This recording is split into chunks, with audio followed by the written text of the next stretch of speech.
Welcome back. So, some pretty crazy things happening over the last couple of days at Eldora Speedway. And the biggest storyline, in my opinion, coming out of this, I guess, half of the week of the Kings Royal has got to be Gio Scelzi parting ways with KCP Racing after being together for a very, very long time, running multiple years on the Outlaw Tour, winning plenty of races, and now they are not together anymore.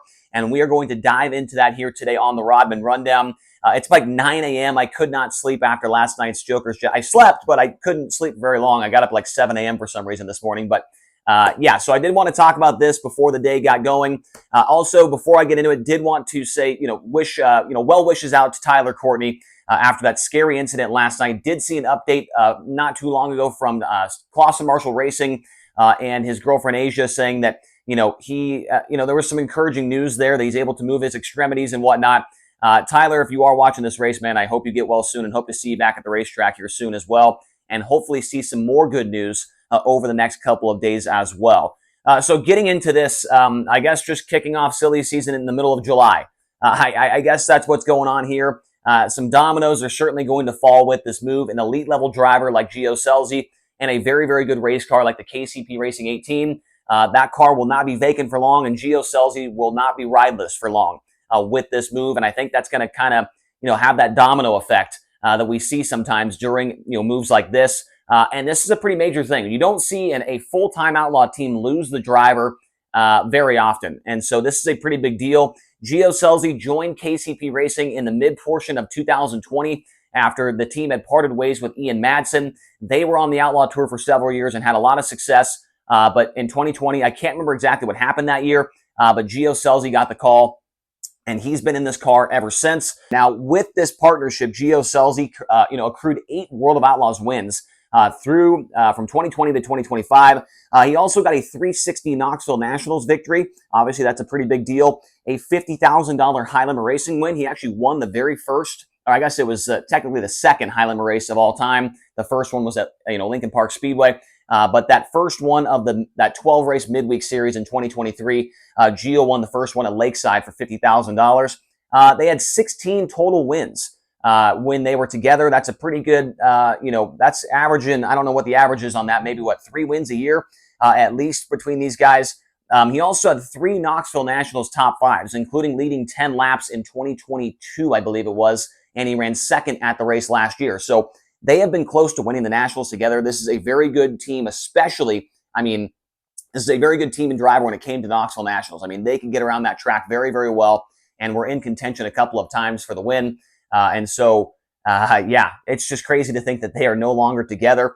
And I wanted to put these stats on the board. Now, what is going on here is looking at his 3 years, I guess 2.5 years now on the Outlaw Tour from race 1 up until the Kings Royal. So this is not the full season results and whatnot here. It's looking at where he was at this portion of the season from the previous 2 years. So in 2023, when he was a Rookie of the Year contender on the Outlaw Tour, he had 40 starts up until the night before the Kings Royal. He had 1 win, 7 top 5s, 27 top 10s. He had led 39 laps and had a 9.0 average finish in those first 40 races. So not bad. He was a Rookie of the Year. He was going to a bunch of new racetracks, trying to figure things out. And so pretty good numbers for a Rookie of the Year contender. Now, last year was the peak of his powers, right? This was when this team was really hitting on all cylinders. They led the points with the Outlaws for a little while. 36 starts up until the Kings Royal. They had 3 wins, 16 top 10s and 16 top 5s and 32 top 10s and 121 laps led with a 6.3 average finish. So all of the numbers on the board had improved. 2 extra wins, almost 10 more top 5s, 5 more top 10s, almost tripled their amount of laps led, and then had 3 positions less in average finish, right? So you'd think, okay, they're getting better. Now what is 2025 going to hold? And things have gone a little bit worse. They've almost regressed. Actually, they kind of have regressed back to where they were at in 2023. 40 starts, 1 win, 7 top 5s, 27 top 10s. They have 6 more laps led than that 2023 season with 45, but their average finish has gone down to 9.9. So it's crazy to think that, I felt like they haven't really been that good this year, right? They're 7th in Outlaw points.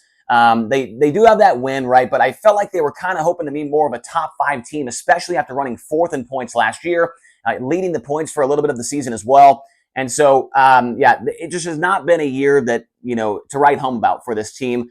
And I'm not sure if it was, I don't know if it's just because of the car owner deal or whatever. I think Adam Clark does a great job as the crew chief. Like I said, I'm not there every night, seeing what's going on with the team and whatnot. But I think Gio and Adam Clark did have a very good relationship going on. It's just things did not seem to click this year for Gio and the KCP 18. Now, the big two questions are, what are Gio Scelzi's options for him to race here coming up? And what is KCP Racing going to do? We'll start off with Gio Selzy. Now, I do have a couple of options I feel like that he could potentially go to. And the first one, I think, is probably the most, makes the most sense, right? And is the easiest one to think of. And that is just going back home and running the 41 car like he used to do before, he was a full-time outlaw guy, right? So, they've got the equipment. Dominic Scelzi obviously runs out there on the West Coast in California. They've got plenty of cars. They can grab a Gio seat, put it in the car, and he can go race out there on the West Coast. Is that what he wants to do? Probably not. I think he kind of wants to stay in the Midwest. Obviously, he lives out here in the Midwest. So with that being said, I think another option that a lot of people were talking about is going to be the Guy Forbrook number 5. And potentially, maybe we could see him this weekend at Knoxville Raceway on Saturday night. I have no idea if that's the case, but that wouldn't be a shock to me to see him there. If you aren't familiar, Gio's better half, Maddie, that her dad is Guy Forbrook. Gio has ran this car before. This car just tested recently at Knoxville with Donnie Schatz behind the wheel. And so Gio Selzy could certainly be in the Forbrook 5 coming this Saturday at Knoxville Raceway. Also, Gio has a very good relationship with Bernie Stubjen and the Indy Race Parts 71. I know that they are racing with Parker Price Miller right now, but we've seen Bernie in the past have 2 cars out there on the racetrack at the same time, and they have a very good relationship. Gio won his first ever Outlaw show with Bernie at Williams Grove. So you could see maybe him jump in the 71 car a few times, maybe this weekend. I have no idea. Obviously, probably not this weekend because Parker Price Miller is racing the Kings Royal right now with Bernie. And the other one that's kind of a long shot, and, I thought was a little bit interesting when I was looking at the board, I was like, okay, what magnets do I got here? Which car makes a lot of sense for Gio? And one of them that kind of came to mind, and I have no idea this is true, but I wouldn't be shocked because he has ran this car before in the past, got his first ever 410 win in this car. What if they kind of brought out that second Roth Motorsports car, on a little bit of a part-time basis, right? I feel like they've still got the cars, they've still got the equipment. I don't think they've sold any of that stuff, right? So maybe we see that Roth car come out with a really, really good driver like Gio Selzy, run a couple of races, not soon, maybe when the Outlaws or High Limit go to the West Coast, and maybe that's something that happens. I have no idea. But I do think those first 3 options are going to be kind of the main ones that we see come available for Gio Selzy. His own 41 team back home with Dominic Scelzi, the Guy Forbrook 5, which in my opinion is the number 1 option right now, the 71 with Bernie Stubjen, and a super long shot, the Roth Motorsports 83. I don't think that one would happen, but they've ran together before. They've won races before together, and so maybe that could potentially be an option. Now, KCP Racing, what will they do? Because we're going to find out very soon. We are going to know who's driving the 18, at least for tonight, today. They have to figure something out here tonight because they are in the World of Outlaws point standings. They're 7th in points, which, they want to be higher, but that is a lot of money to take off the table if they just decided to pull off the road and be done. And we did see some pictures of them still working on the car out in the parking lot at the hotel.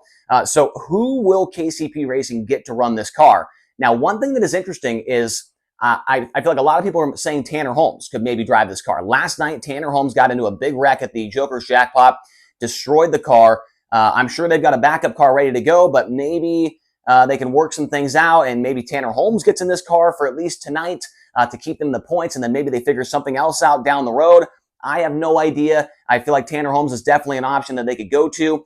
Obviously, everybody's going to be talking about Zeb Wise. Maybe he will get the call. I have no idea. This would be a good car. An incredible option for Zeb Wise to get into if he so chooses to, and if they call him, obviously. Maybe they call Darren Pittman. I have no idea. But it's not going to last. We're going to find out soon who is driving this 18 car tonight at the night before the Kings Roll. Unless KCP Racing decides to pull off the Outlaw Tour because of this, I do not see that happening. So let me know your thoughts. Who do you think gets in the 18 car, and where do you think Gio Scelzi ends up? And what else do you think could happen with this move? Because it's going to make a lot of dominoes start to fall. Let me know your thoughts in the comment section below. We'll talk to you guys again here soon on the Rodman Rundown.